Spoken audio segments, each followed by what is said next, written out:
This week on A to Z Running, Stephanie Penny, physical therapist and back specialist, joins us again to talk about returning to running after back injury and treatments that can help. In the world of running, Beatrice Chebet closed out 2024 with one more dose of insanity. And if you were curious just how amazing 2024 was for distance running, we've got a list of all the records that were broken. All this and more on A to Z Running.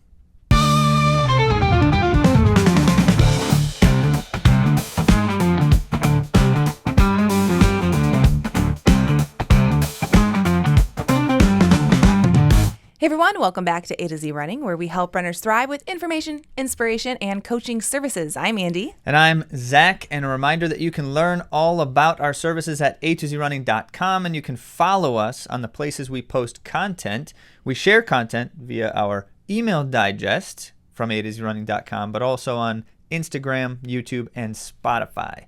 And speaking of our services, it is the start of a new year, 2025, and it's a good time to make some changes, as we are wont to do as humans. And Daniel Pink reminds us that new beginnings are a great time to make changes. So we are making a few changes to our services, including updates and upgrades to the things we do in supporting runners. And some of those changes include responding to what I feel like is the unfortunate reality of AI in our lives today. Without spending too much time going into it, everyone's pushing AI about everything right now. However, we think that that is just simply that much more of an opportunity and importance in the human connection in the work that we do. And as running coaches, our coaching is a one-to-one personal service where we work directly with the runner to get to know you, to understand your needs and your goals, and to make that happen for you as best as we can. And that means that we do things like offer unlimited communication. We know a lot of coaching services out there say you have this many different times you can communicate with your coach. We don't do that. And perhaps at risk of having lots and lots of communication at times, we think that that is exactly what it needs to be. And new this year, we are offering things like personal video messages that give feedback directly to you on your running and training, and also give you information you may need for upcoming things like that week or in your training. Research says that when we receive personal feedback via audio or video, did you know this, Andy? Have you seen this research? 3 times more likely to integrate that feedback into practice. Wow. 3 times. And so we think about things like that and we say, the human connection is key to success. We feel that that's going to make a difference for you. And so we have found ways and continue to look for ways to emphasize that well. Also, if you sign up in the month of January, we will give you the first 3 months 50% off. Half off for 3 months if you sign up in January. That's before February, folks. And so if you'd like to do that, you can head to AtoZrunning.com/coaching to learn all about what we do. And if you need just a little bit more of a reminder or a little bit more of an impetus to pursue that, let's tell you about how 2024 went for A to Z runners. It was incredible. We just had our annual meeting with our group, and we do that via Zoom. And we had an opportunity to share with everybody just how amazing it was, and it was mind-boggling. And the best part about it is 2024 was not anomalous. It's emblematic of the work that we do, and so it was very exciting to be able to review and say this was an incredible year. Props to all the A to Z runners who participated in our services last year, because they are the ones who did these amazing things, including of the 250 plus races that A to Z runners ran, nearly 1 in 5 of them were personal best performances. It's a lot. That's a lot. That's a big percentage. That's a large percentage, which is really quite impressive. And when you account for the fact that many of those races were not attempts at personal best performances, people weren't always trying to run their fastest every time they ran, as we are wont to do as runners. And that's just really cool stuff. But we also have to say, in a moment like this, that is only one kind of metric for success and achievement. And in fact, it is not even the most important one in our eyes. And so as we strive to fulfill our mission, what we're really trying to do for you when we're coaching runners is helping you thrive. And we are very much excited to do that and continue to do that with runners. And so if any of these things If you feel like you are ready to pursue these experiences, head to AtoZrunning.com/coaching. Get 50% off for the first 3 months. Just make sure that you mention that you listen to the podcast so that we know to give you 50% off for the first 3 months. Awesome. Well, let's get started with our conversation about back health. Continued.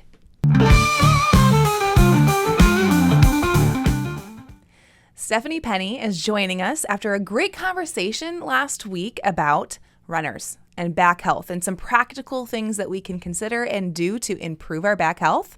She's back on the show today. Just a little reminder, Penny has her doctorate in physical therapy and is board certified specialist in orthopedic physical therapy. She's at endurance rehabilitation and athletics in ADA and is a specialist when it comes to back health, among other things. And we're going to dive into some of her expertise today as it pertains to treatments that she provides or she might suggest for people who are on their way back after a back issue or any injury when it comes to running and rehabilitation. Let's get to our conversation with Stephanie Penny.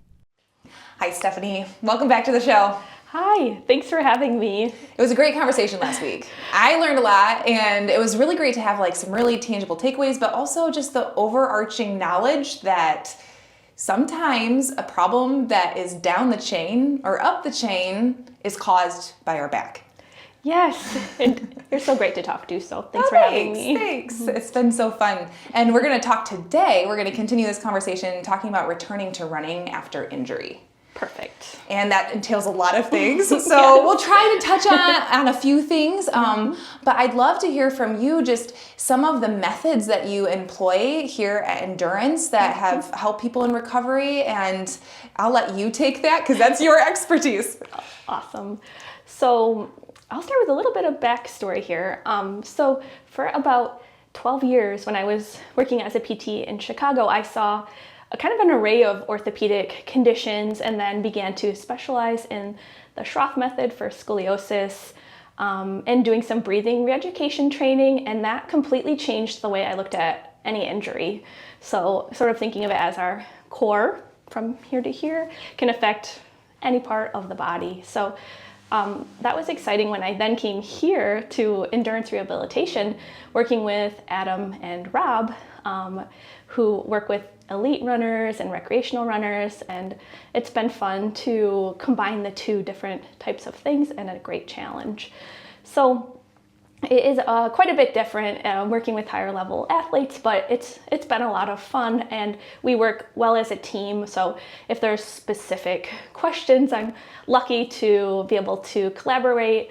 They've worked with Olympic runners, and so playing into the mindset components and the training, and so and Rob's amazing knowledge of shoe wear in addition to running. So it's been fun. So we can sort of pick each other's brain, or they'll say, can you check this out? We've been working on it. Can you throw in a different perspective? And so I really enjoy having that team that we can work closely together.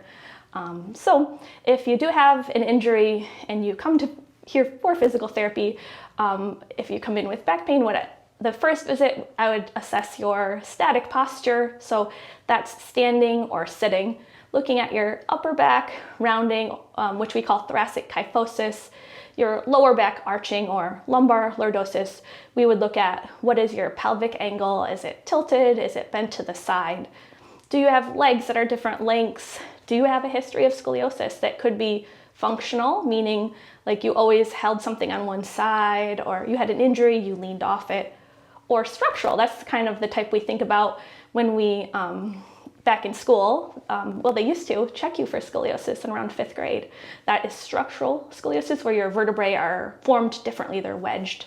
And that can affect how much weight you have through one leg. It can affect your pelvis position. So looking at static posture does not always tell us what your dynamic posture or your movement is. So after looking at how do you look standing, sitting, comparing the two sides, comparing you to the norms or the expected, then looking at you walking or doing a specific running assessment is very helpful. Looking at your stride, looking at your shoe wear can tell us where your foot is hitting the ground or what your pelvis is doing. Are your muscles and tendons able to absorb the force is something getting overloaded. And then determining a plan is what area is weak, what is strong, what is tight, how much time do you have to commit to a program? So the beauty of running is that you can just get up and go. So how much time do you have to put in to these rehabilitative exercises? So keeping it to a manageable amount once we decide. But first we want to get your pain down. So how can we do that? Educating on pain, talking a bit about posture, the way we hold ourselves, our breathing pattern. Can your rib cage expand enough for you to take a deep breath? If you can't, then that can contribute to stiffness, specifically thoracic spine, which is so important for that to move during our arm swing and can affect your opposite leg hip extension or glute activation. So looking at how all the parts are moving together. Once we identify something is tight, what can we do for it? Well, we can use manual therapy, different mobilization strategies such as Graston, A-stem, different casually called scraping techniques, functional dry needling, so finding an area that is tight and getting that taut knot to relax. It's pretty quick, but also effective as well. So I want to stop you there because I think we should talk a little bit more about dry needling. Okay. Because I've had a lot of people say, oh, that's scary, like needles. And I think that it would be helpful for people to hear like what's happening, what is it doing, what's the process like to do the dry needling. Oh, perfect. So I completely get that. I was pretty much a similar feeling to that before I received the training 13 years ago. But so a taut knot is often hyper irritable. That's called a trigger point. So probably over half of us have one right here in our neck where you've just felt that knot and just what can we do for it? So one of the techniques is called trigger point dry needling, also called functional dry needling. It uses a myofilament, so it's very, very thin needle. There's not a lumen, so it's not like when you get a shot how there's an inside to it, it's thick and something is being injected. And what that does is it facilitates a twitch in the muscle, and that works through the nervous system and resets it. So it can make the muscle not only looser, but it can then facilitate the muscle more easily or efficient. So sometimes we combine it with electrical stimulation, and that creates an artificial pulse. So the muscle, because once it relaxes, it doesn't really know what to do because it's just been tight for so long.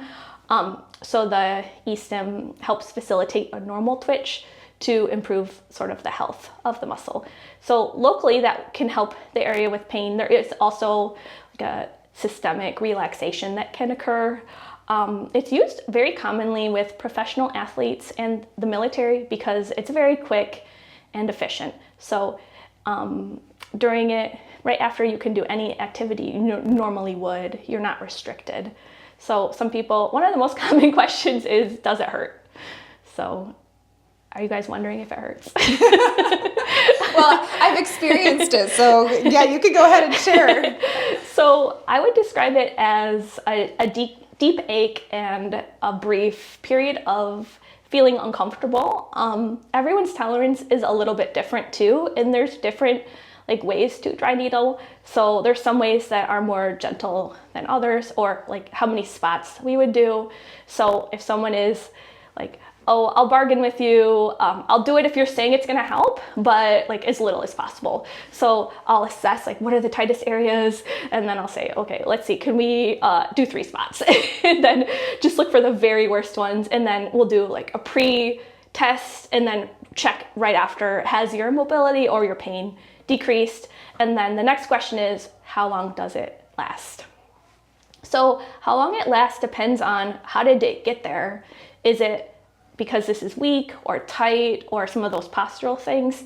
And so you're already in PT at that point. And so, so we have you keep track of how many times, and then it keeps getting longer. And then on average, it's about 6 times people need it depending on the trigger. So yeah.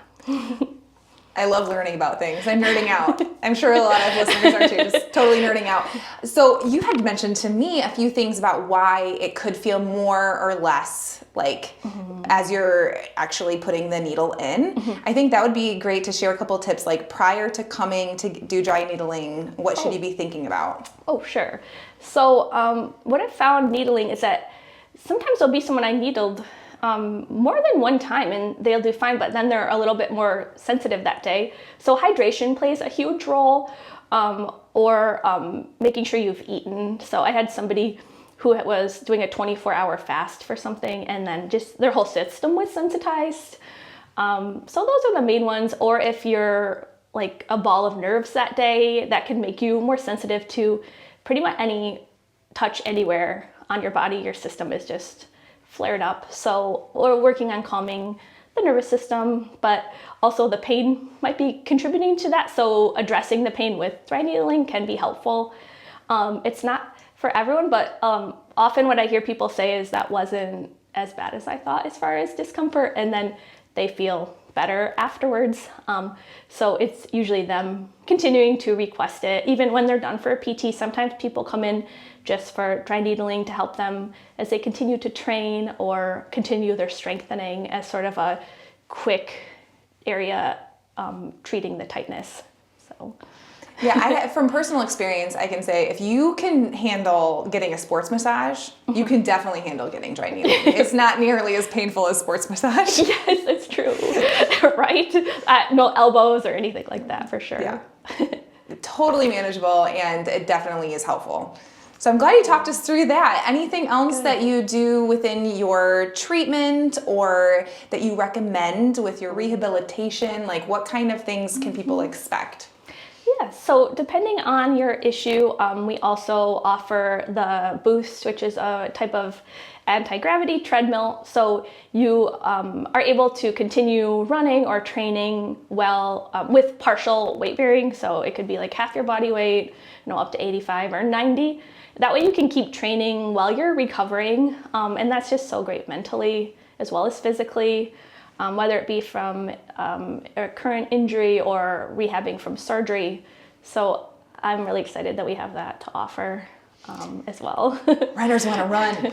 Exactly. So it's so good to keep moving. And so, 50% of runners will have an injury sometime in their career. So ways that we can help you keep moving and developing a strengthening and a cross-training plan, even if you're not running or in addition to running. The strengthening and stretching is so helpful to prevent and to rehabilitate from injuries. Then after you're done with PT, so the goal is that, let's say you have an injury, you come to PT, you start running, you keep running, we keep doing it, checking all your numbers, see how you're coming along. Then eventually we space it out and then you don't need us anymore until the next injury if there is another one. But figuring out what do you do in that time period. So a lot of people I feel better, I just stop doing it. And that's the trouble, is that pain is a really big motivator. But once that's gone, what can you do that's not quite so boring? So then we determine how much time do you have? Could you do a yoga class? Could you see a massage therapist every so often? We work a lot with dual massage upstairs. So Patrick and Tiffany, or anyone who's trained in sports massage or used to working with runners, can be a nice adjunct. We work with, if you have an acute injury and you want to speed it up, ortho laser. Can you do Pilates? What do you have access to? Do you belong to a gym? Do you like to work out at home? What are the barriers? Do you have only a few minutes because you have kids, or your job, you're working 80 hours a week? So we try to really customize your long-term treatment once you're even done with PT to keep running. Or do you come in every so often for a musculoskeletal examination? So we can identify, oh, this is tight, this is weak, you're okay now, but add these in so you can continue training for your marathon or your 5K. And then returning to running using a slow progression, the run walk, not increasing by more than 10% a week. Those things I know you've talked about in some of your other podcasts. So feel free to refer to those for more information.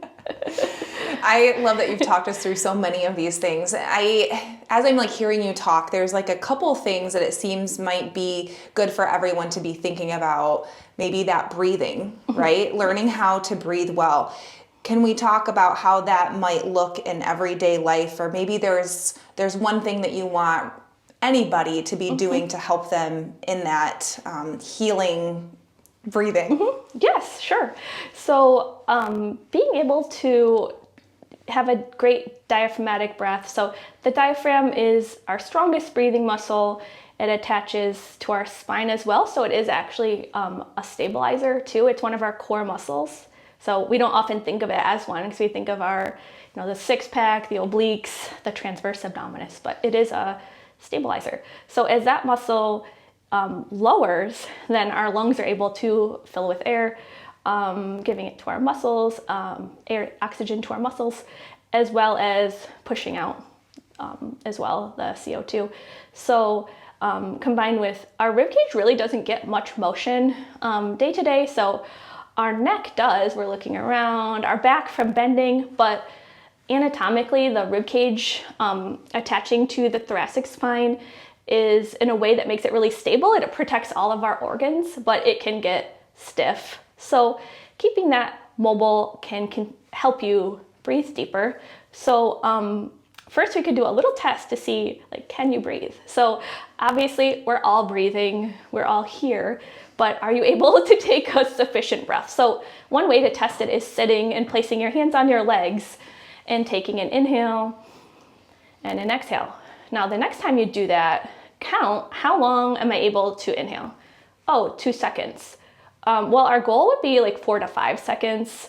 And so the other goal would be that certain things you don't want to happen when you're doing that deep breath. So one of the substitutions would be this.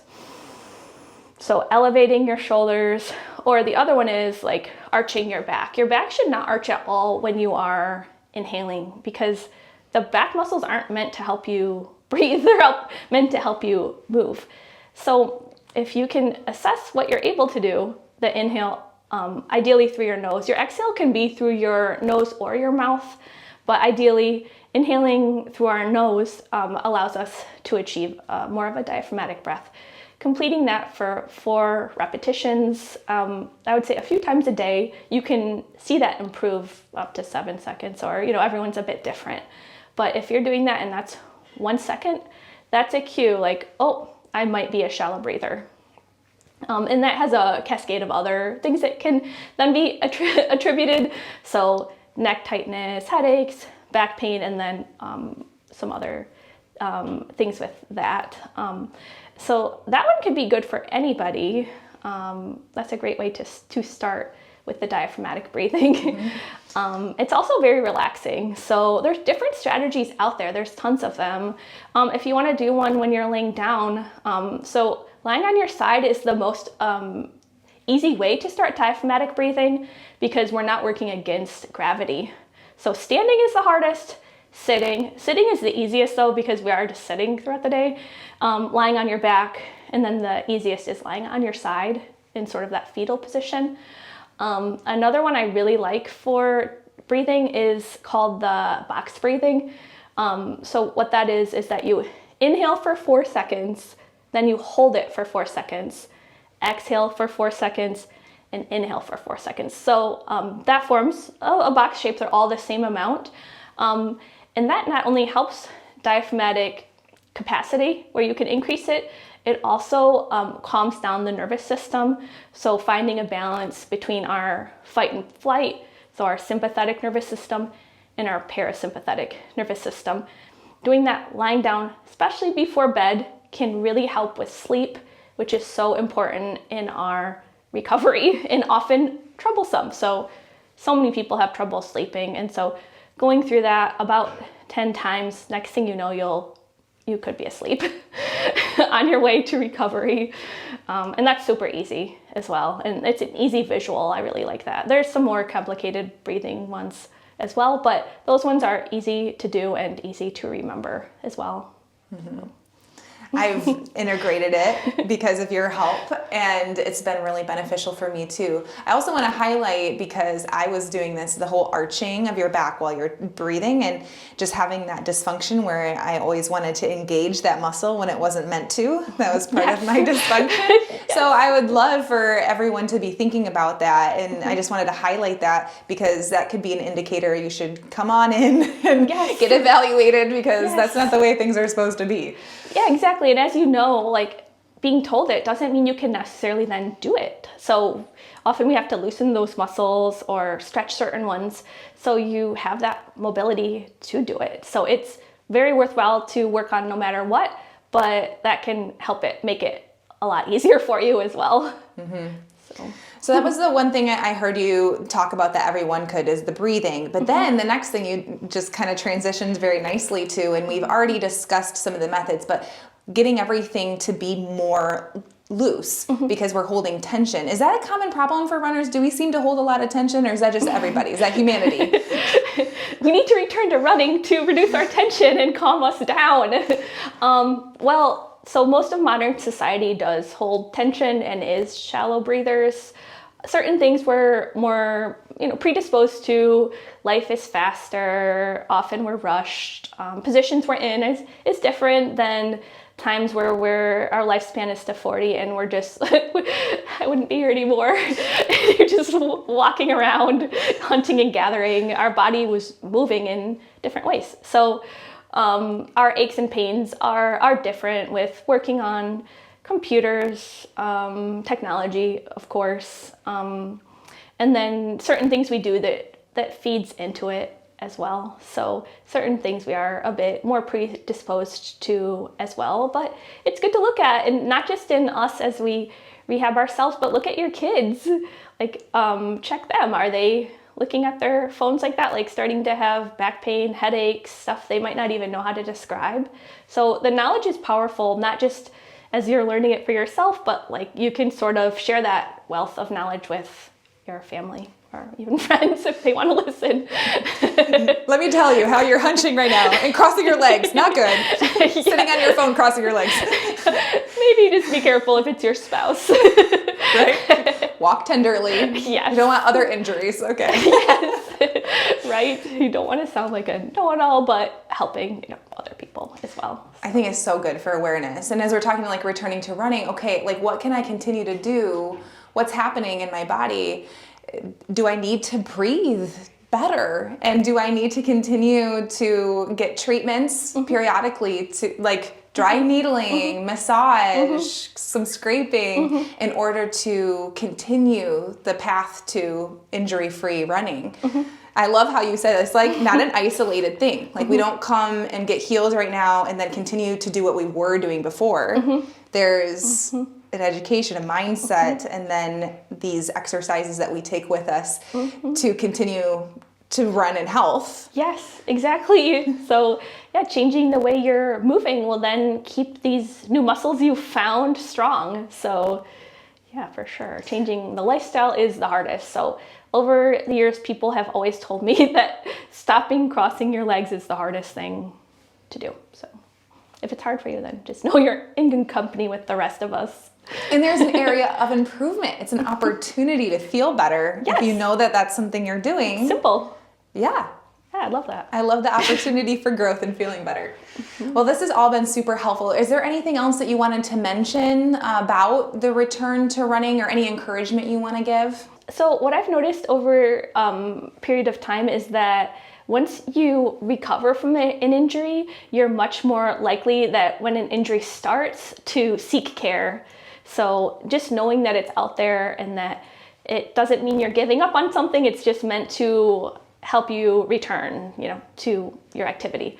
So I'd say seeking early care is what people often tell me. So they might say, when they're done, okay, well, hopefully I don't have to see you anymore. But really it's like, if I need to see you, I'll come see you. And then it's usually shorter. Anyway, if it's the same issue or if it's a different issue, just knowing that there's a provider out there who can help you. We're on your team. We want to figure out the way for you to get back the quickest and not need to see us for sure. So. Oh, you had mentioned the musculoskeletal examinations. How often do you think runners should look into that? I would say once a year. And then, or if you're going to start training for something, that's really helpful, because especially like the assessment of postural alignment and ways to get yourself moving well and keep it that way, and what to do if you are imbalanced directly before running can be really helpful, especially if you're going to be loading up and increasing. So if you do have, oh, I'm doing this marathon, this half marathon, this 5K, before that is, that would be ideal for sure. So this is perfect timing for anyone who's looking at a spring marathon or early summer. Like now, don't wait until you're in the thick of it. Although if you're in the thick of it, still come. But right now is a good time to think about setting yourself up for success for injury-free running. Yeah, it's quick, it's fun. We give you stuff to work on. So yeah, it's great. Awesome. Well, thank you, Stephanie. We've loved having you on the show. You are just a wealth of information and knowledge. Thank you so much. Once again, appreciate, Stephanie, your time and expertise and sharing those things with us, with our audience. We love it. Mm-hmm. Now, speaking of things we love, A to Z runners doing amazing things. So if you didn't pick up on it in the intro, the A to Z runners as a group have been wildly successful. And they're just incredible athletes. And it's just a wonderful thing to be able to work with them and be a part of this experience. Speaking of, when 2024 ended, because it was the very last day of 2024, we didn't have a chance yet to share these results with you, but on the final day of the year, December 31st, a number of A to Z runners ran a race called the Resolution Run, for obvious reasons, and it is a 4-mile distance, which is particularly unique and lots of fun. And on account of ending the year well, we have really quite an amazing time there with the runners. So started off with Zach. Not me, Zach. Our athlete, Zach, ran the 4-miler in a personal best time, finishing second in his age group. Very impressive. And Allie got a PR and was 3rd overall woman. Well done, Allie. Mm-hmm. Brian also finished in a personal best time and was 3rd in his age group. And then Ethan also ran the Resolution Run. And Erin as well, finishing in a personal best time, 1st in her age group. And Claire was 1st in her age group. And Dan was 2nd in his age group. And Trinity also ran and Ben with his family.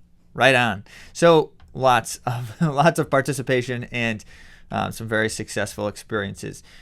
Very exciting times. So thank you to A to Z Runners one last time for 2024 and an incredible experience working with you and supporting you. Now, well done.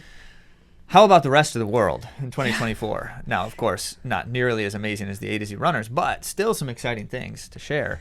And we have to start with the last significant race of 2024 globally, which was Beatrice Chebet's performance in the 5,000 meters, 5K, I should say, on the roads. And so if you're not familiar with Beatrice Chebet's year, we'll talk more about that here soon when we break down for you what 2024 was by the records in the world. But she felt the need to just demonstrate one last time to the world that even though World Athletics for some reason didn't give her Athlete of the Year, they should have. And here's why. Because if she didn't break enough records prior to this moment, she broke one more major women's milestone in distance running by running under 14 minutes for a 5K. First time. On the roads. First woman ever in any venue, track or roads. She ran 13:54, which isn't just under 14 minutes, but is enough under 14 minutes to prove her point. Yeah. And naturally, she won the race. But just adding to her incredible year now with yet another world record. What a performance. Yeah. Gotta say it. There's some other interesting things going on in the world of running as well. Addie Ritzenhein committed to NAU. So Northern Arizona University is in a weird moment because their big-time superstar coach just left.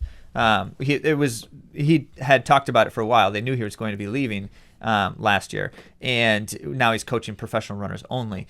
But yet NAU is still this legendary powerhouse program. Also, everyone keeps talking about where it is. NAU is in Flagstaff, Arizona, and has just like the perfect place to train for distance running. Yeah. Combination of things. You've got the altitude, but you can actually get down to sea level or near enough. quite easily with a very short drive. And then they have just the perfect weather. I bet it doesn't get any better than that. I bet Addie knows a lot of people in Probably does. Flagstaff. On account Her of family her has a lot of father, connections. she probably knows most of the people in Flagstaff. But it's also not far from home. They live in Boulder. And so there's reasons why NAU might have been the choice for Addie in this case. And she's also a junior, and so it's an early commit. But that speaks volumes to NAU's I don't know what the right word is, but they carry some momentum right now as a program, as a school. So, speaking of momentum, Sweden's Andreas Almgren has been basically the Swedish record breaker among all things in distance running and has performed well in a global sense, but is not usually one that you choose for like winning the race or earning the medal. And yet, here he just performed yet another amazing instance of his prowess in the Valencia 10K, which, if you're familiar with the word Valencia, when we start talking about races, Valencia, Spain hosts some of the fastest races across all distances. So their marathon is one of the fastest. Their half marathon is the fastest. All the world records are set in Valencia. And the 10K is no stranger to fast things. I believe it was the Valencia 10K last year when Nigetich broke both the 5K and 10K road world records in one race, if you recall. So Almgren won the Valencia 10K, setting en route a European road record of 26:53. Astounding. But what's most impressive were his 5K splits. He opened up in 13:43 and closed in 13:10. That's a great negative split. That's huge. Yeah. That's actually not that much slower than his 5K PR. Wow. Which is really saying something. Now, Nigetich showed us last year that is possible to set a 5K PR and a 10K PR in one race. We know with the nature of super shoes, the difference between 5K and 10K now is much smaller than it used to be because of what you can achieve efficiency-wise. And so things like that do happen. But it was quite impressive. Yeah. Now, as promised, the 2024 records breakdown. Oh, we should just mention that USATF cross-country championships also happened. Oh, sorry. Didn't mean to graze over that. But that was about the full coverage of the event is what Andy just did, which is nothing. Because it was really oddly nothing. There were 12 women in the entire race. This is a U.S. championship, and there were 12 women in the whole race. Like, it just is a weird moment. And you just kind of wonder, why did USATF just basically not care about this event? Because they didn't even advertise it at all. Well, previous podcast guest, Bernard Keeter, was the winner. Men's champion, Bernard Keeter. Yeah. And the women's 10K champion was Carrie Elwood, previously Vernon.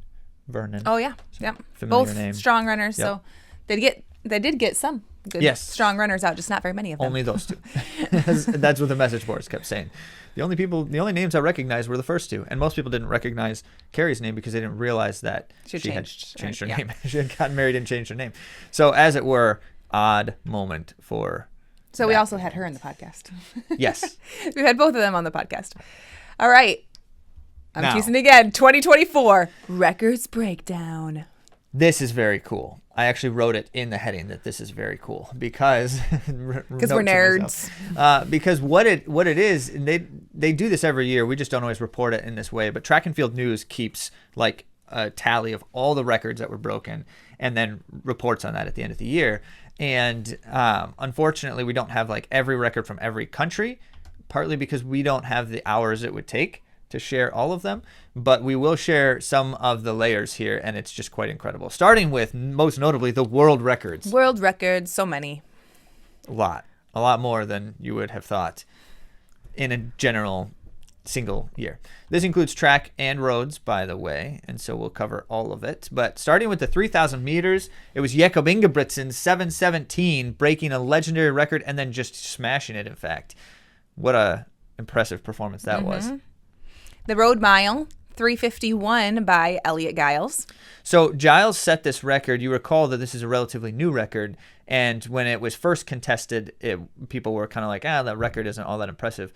But Giles head-to-head against Jared Negus, if you remember, and barely outkicking Negus. And so both of them would have broken the record, and in this case, it was Giles on the lean. It was very impressive.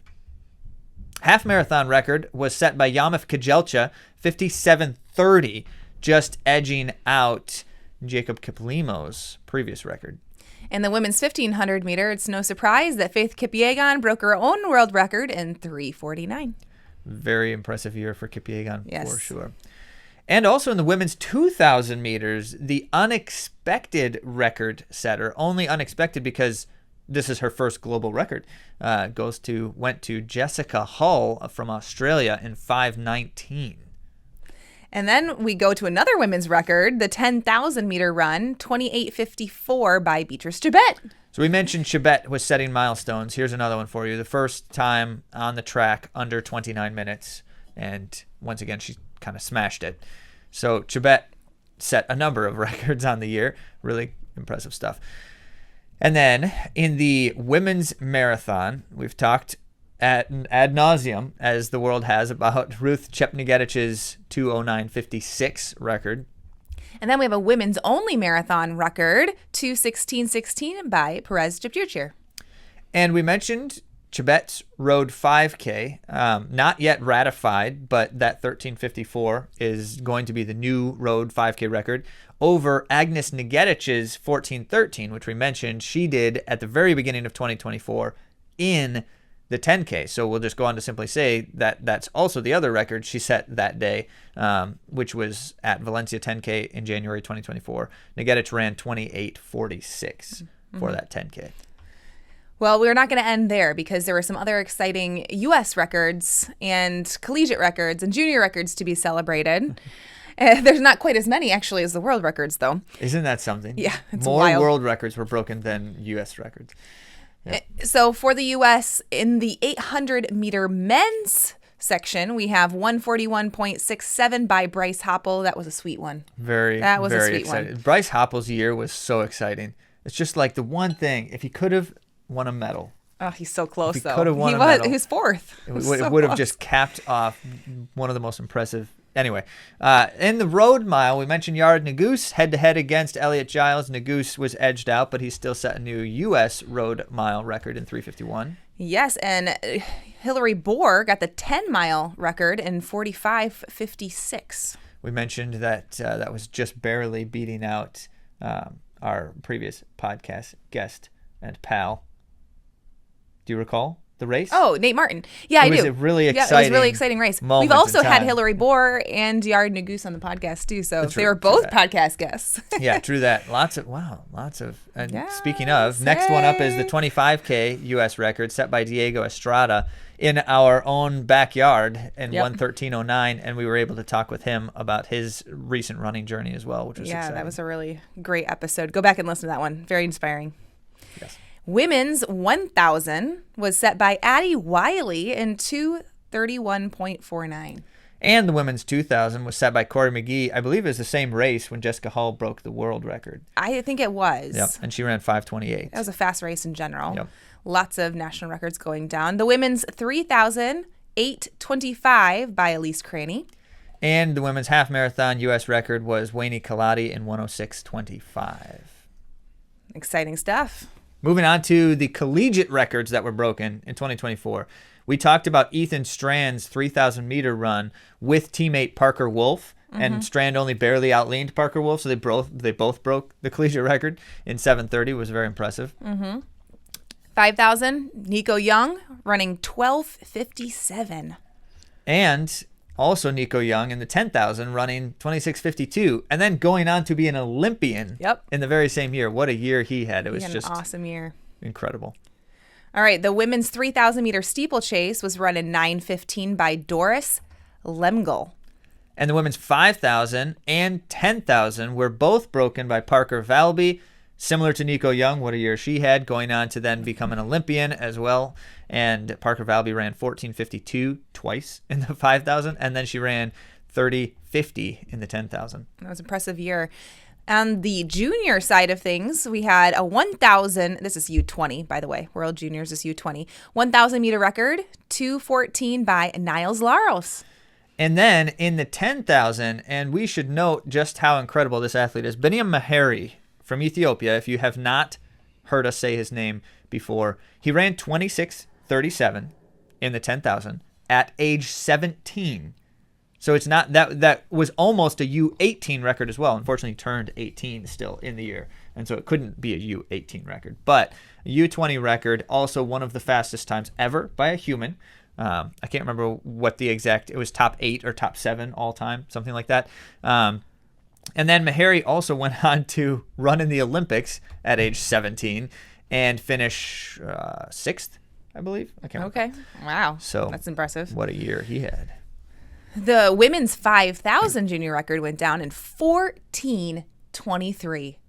That's wild. Burke Hailem Of Ethiopia. ran that. And she ran in the Olympics too. Yes. Yeah. Incredible stuff. So then on the U.S. junior side, we did have a couple of U.S. junior records. The 1,000 set by Marcus Riley in 2:21. Actually, it was the second time the 1,000 record was broken in 2024. It was broken twice. Very impressive.